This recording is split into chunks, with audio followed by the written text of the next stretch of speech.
বছরের শেষ দিনে পর্যটকদের ভিড়ে ভরল কেশিয়ারির প্রত্যুষা পার্ক।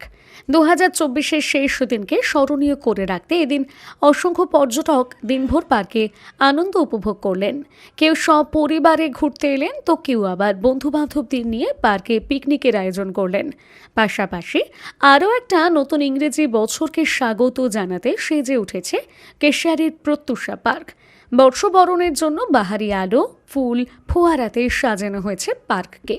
আজকে আমি এখানে প্রত্যুষা পার্কে এসেছি, কেশিয়ারিতে অবস্থিত। আমি আমার মা বাবাকে নিয়ে এসেছি।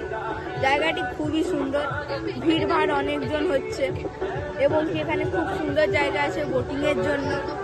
তারপরে এখানে সবচেয়ে বড় কথা হলো এখানে অনেক রকমের জন্তু আছে, যেরকম অনেক রকমের পাখি আছে।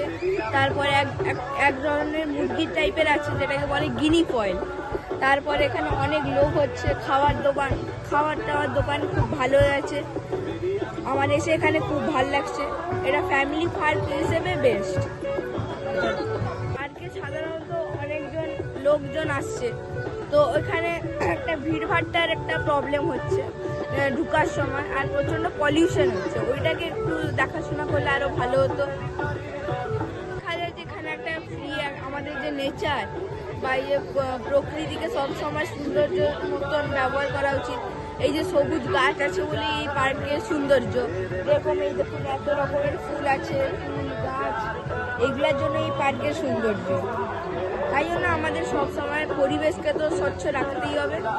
তাই জন্য কি একটা পরিবেশ সুন্দর দেখাতে লাগে। কেমন ভিড় কি লক্ষ্য করছেন?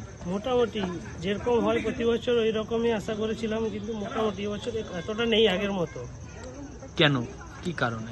সেটা তো বলতে পারবো না। আমরা যেভাবে সাজানো হয় এবছর আরো বেটার ভাবে সাজানো হয়েছে। পার্কটা আর কি আশা করছি কালকে মানুষ আসবে। কালকের জন্য এক্সট্রা ভাবে আরো সাজানো হচ্ছে, লাইট ফাইট দিয়ে খুব ভালোভাবে। 25শে ডিসেম্বর থেকে 31শে ডিসেম্বর এই যে কয়েকটা দিন কেমন মানুষের আনাগোনা? আনাগোনা আছে, মানুষের আগের মতোই আছে।